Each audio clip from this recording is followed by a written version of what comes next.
Yes guys, welcome back to another video. Welcome to the George Benson football channel. Welcome back to my flat. Today is the start of like a little tester series. I mean, it's not really a tester series. You guys know that we do Premier League predictions and we do match previews. So I thought, what better way than to combine them together? Do all my Premier League predictions, and then at the end of my predictions, we can go through in a bit more detail the Chelsea game, because it's like I kind of touch upon the result, but then I go into it in more detail in the preview, but we don't really look into how Chelsea could win the game or anything. So what we're going to do today is we're going to go through all of the Premier League matches this weekend, and then we're also going to take a little look at the Chelsea versus Newcastle game, give a preview, who's going to start, how do we go to Newcastle and get 3 points, and all of that malarkey. So without any further ado, drop a like rating first things first on the video to let me know that you're on board with this little idea we've got going on here. And there are some massive games this week. Every single week in the Premier League, there's big games. I'm not going to sit here and say it's the biggest game in Chelsea's season, because, you know, we've got a little cushion now in the top 4. Feeling good about that. Watford versus Spurs is the opening game of the weekend. 12:30 kickoff at Vicarage Road. This game is tasty. Watford,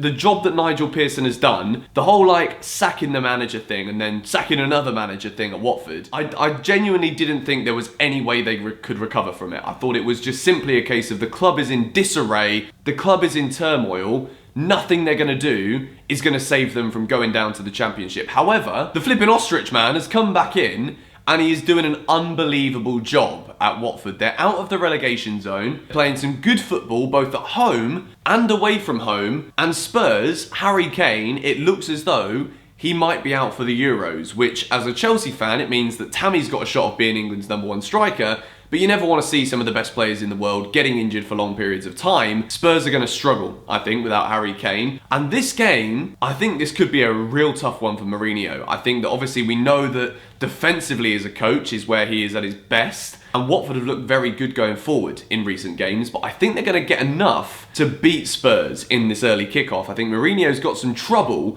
Watford 2, Spurs 1. Moving into the next game, which is a 3 o'clock kickoff, and it's another one of those North London boys that Chelsea just love beating so much. It's Arsenal versus Sheffield United. Arsenal will have one eye on their trip to Stamford Bridge, and I have a funny feeling that it might suit them going to Stamford Bridge more so than this home game against Sheffield United. There's no Aubameyang. Aubameyang misses this one, as does he miss the game against Chelsea on Tuesday night. Sheffield United, very tricky team to beat. They're very good, even on the road against the big clubs. They've put in good performances this season, if they've not necessarily always got the results. And I think Arsenal might struggle. And, you know, we saw Sheffield United beat them at Bramall Lane not too long ago. I think they could go to the Emirates and get a result here. Going to say Arsenal 1, Sheffield United 1. I think this will be a good game. I think Arsenal are going to have to be at their absolute best. They want to beat Sheffield United, but I don't think they will. The next game is Brighton versus Aston Villa. Aston Villa are in a bit of a crisis period right now. They've lost their #1 keeper. They've lost their striker. They were absolutely obliterated on Sunday afternoon by Manchester City.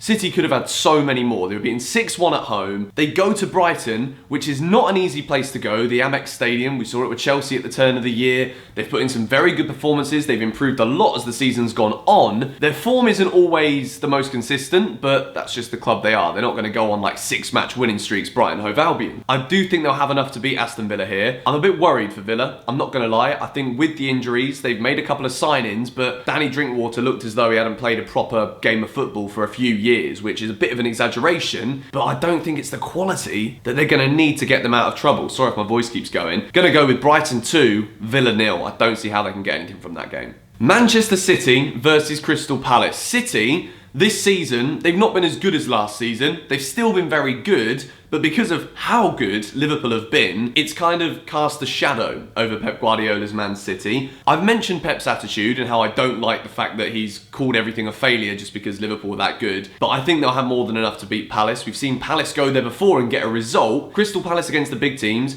they're very, very good, particularly away from home. They went to Old Trafford back in, I think it was August or early September this season. They got a win there. I think City are going to have too much of them in this one. De Bruyne is in unbelievable form. I think he's going to bag a couple of goals. City 3, Palace 1. Moving into Norwich versus Bournemouth. Two sides that are absolutely desperate for a win. On paper, this looks like a game that is lack of a bit of quality for a 3 o'clock kickoff on a Saturday. Not the one we're all looking forward to the most. However, considering the trouble that both teams are in at the bottom of the table, it's a game that both have to go and try and win, which as a result of that, I think there will be goals in this one. Whenever Bournemouth play, I think there'll be goals. Whenever Norwich play, I think there'll be goals as well. And I think Norwich will have just about enough in this one. Eddie Howe is in a lot of trouble. Norwich 3, Bournemouth 2. I said Bournemouth would lose 3-2 last weekend and they lost 3-0. Southampton versus Wolves is the next game at St Mary's. It's a little bit up and down at the moment for Wolves. They've kind of fallen off the pace a little bit. We were talking about maybe jumping into the top 4. That's kind of died down ever so slightly. They're still there or thereabouts, but it's not going as well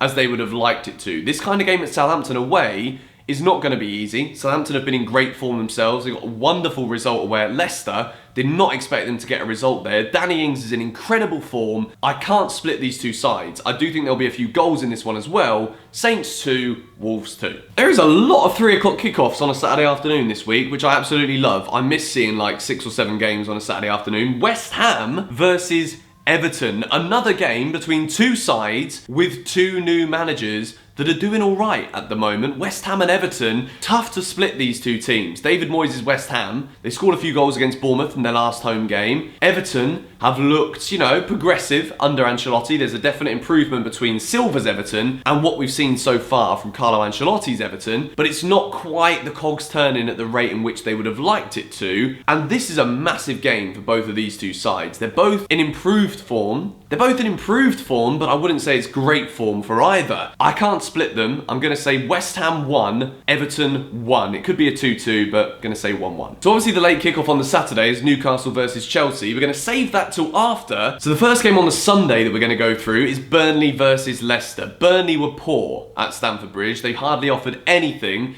They're usually a tough side for the big teams to beat because of their physicality. Things aren't ticking right now for Sean Dyche's Burnley. They're struggling. And Leicester, under Brendan Rodgers, they need a couple of wins again to keep them on track right now. They've got a bit of a points cushion over Chelsea, so they won't be too worried about it from that perspective. But this is a game when they look at the way Burnley are playing, they look at Burnley's form, where Leicester should be looking to get 3 points. And I think they will, and I think they'll go to Turf Moor and get a 2-1 win. And obviously the final game on Sunday, the biggest match in the Premier League calendar this week, and some would argue this is the biggest match in the Premier League calendar, Liverpool versus Manchester United. Liverpool, 20 wins from 21 games. I know I say this in every single week, but you've just got to say, they're a phenomenal team. They're playing some great football, and even if they don't play great football, they still grind out results. They're kind of like a culmination of all of the great teams that we've seen in the Premier League era. You see the dogged defence that Chelsea had in 2005 when Jose Mourinho came in. They've got that element to the game. They've also got the free-flowing attacking football that, again, compare it to Chelsea under Ancelotti, something similar to that. This Liverpool team are absolutely brilliant. I just realised that I've compared them to 2 Chelsea title-winning teams. They haven't won the league yet, but it's inevitable. And Manchester United, without Marcus Rashford, I don't see where the goals are going to come. United have been decent. They got a good result against Wolves. Marcus Rashford, he wasn't fully fit for that game, and Solskjaer had to risk him because he's aware that the FA Cup is United's probably most likely chance of silverware this season. And he got injured, and it's looking unlikely that he's going to feature. So for that very reason, I can't see United getting something here from Anfield. I think that Anfield is going to be up for this one. They know that if they can get over the hurdle of a game like this against the only team that's taken points off them so far, it's just another massive step towards getting a firm grip on that Premier League title. It's pretty much a formality, but with Liverpool, they've just got to get the wins. They've got to keep doing their thing because they've crumbled in the past. Yes, it would take a flipping giant apple crumble for a family of 16 for them to lose the title from here, but they've got to be careful. Liverpool 4, United 1. I think they're going to absolutely rinse them. And that brings us back to Saturday evening's kickoff between Newcastle and Chelsea. Chelsea, I'm feeling good about us again at the moment. We've had 2 good results in a row. FA Cup against Forest and at home to Burnley. Not the most difficult matches, yes. 2 clean sheets, we've looked good defensively. We're putting in good offensive performances as well, creating opportunities. We're starting to shoot more. And we scored 3 goals against Burnley last week, and we should have had a lot more. So taking those positives into this game against Newcastle, they played an FA Cup replay in midweek. We didn't play a game midweek, so we're going to be a little bit fresher. I do think that Chelsea will have enough to go to Newcastle and get the win. Going to give my score prediction after I've given my starting lineup. Now in goal, it's Kepa. I think since the turn of the year, we've seen some very good performances from Kepa, so he needs to build upon that now. He needs to continue making the big saves to make the difference for Chelsea defensively in that last line of defence. We've got Reece James, who's just signed a new 5-year deal. I'm going to make an entire video about Reece James' new contract and Tammy maybe signing one and a few players maybe leaving and then the whole core of the Chelsea squad that have all signed new deals. We're going to talk about that in a lot more detail in an upcoming video. Reece James is the youngster whose contract signature means the most, I think, to Chelsea. I think if we're looking at a long-term captain, someone to take over the mantle, and I'm going to use the TV remote as an example, John Terry in the left gives it to Reece James, and then for the next decade we can talk about Reece James in a Chelsea shirt. I honestly think he's that good and he will have that big of an influence in this Chelsea team moving forward as he grows as a man and as he grows as a player. So Reece James at right back. The centre-backs, this is a tough one because everyone's been putting in good performances when they've been given opportunities recently. That Rudiger is going to play alongside Christensen again for this one. I think Christensen had a great game against Burnley, and if Frank Lampard wants to keep him at Chelsea, and we're not going to dip into the market for a centre-back this January, when Christensen played so well, it would be unfair to take him out at this point. There's been a lot of heavy rotation recently, and you can argue that someone like Fikayo Tomori maybe doesn't deserve to be losing out on his place, but he's had a couple of little injury niggles. For that reason, Rudiger and Christensen, and then Azpilicueta in the left-back position. I think it's the strongest option we've got until we invest in a new left-back in the summer. And again, we'll go into more transfer rumours in upcoming videos. I've just kind of kept the transfer thing quiet on the channel because I find it really tedious just repeating the same old story where, you know, they've just gone and picked a player out of a hat and then they're linked with Chelsea, and then people like me fuel the propaganda for the fake news, for everything else that goes on with that. So that's why there's not been daily transfer videos. You know, I think that is a solid back line. I think going with a 4-3-3 again is certainly the strongest formation that Chelsea have got right now. I'm going to stick with something very similar to what we saw against Burnley, but this time I'm not going to have Ross Barkley in the starting 11. I thought he had a great game last week against Burnley. If you want to go and check out the 6 Things We Learned video, you should give it a watch. I gave Barkley some praise. Going to stick Mason Mount in the middle alongside Mateo Kovacic, and I bring N'Golo Kante back in for this one if he's fit. So Kante, Kovacic and Mason Mount. Jorginho dropping out to the bench for this one. Again, nothing against Jorginho, I just picked those 3 for this kind of game. And then as for the right wing, Hudson-Odoi, that link-up play with Reece James, it's been absolutely brilliant in the 2 matches that we've seen it. He's got 2 goals, he's coming into some great form. I'd stick him in the same position that he's been scoring the goals from in the last 2 matches at the Bridge. So Hudson-Odoi on the right. Obviously, it's our main man, Tammy Abraham. Just sign the flipping dotted line, mate, and then we can tick the box for everyone. Tammy is the striker, and then Willian, who's been in some great form on the left-hand side.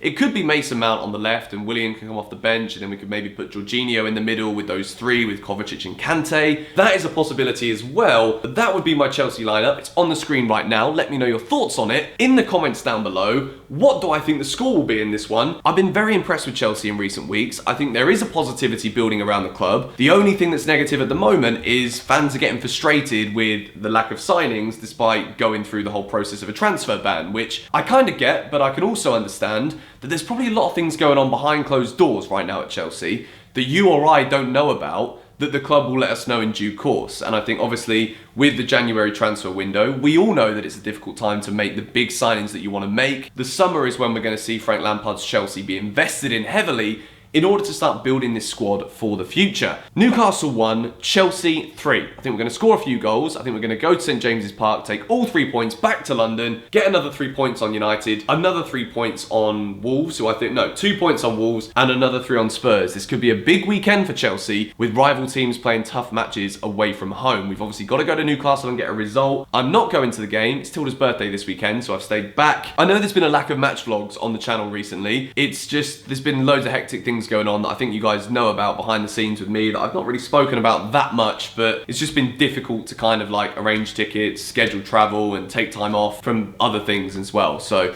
yeah, match vlogs will be coming back. I'll be going to the Arsenal game on Tuesday night, hopefully Leicester away and Hull away, and hopefully we can progress from there with the match vlogs. But anyway, let me know your thoughts on my Chelsea starting 11. I'll whack it up on the screen again now. Be sure to let me know your Premier League predictions as well by responding to the tweet in the description. Thank you guys for watching. Subscribe to the George Benson Football channel if you're new around here. Drop a like on the video, and I will catch you all tomorrow. Bye-bye.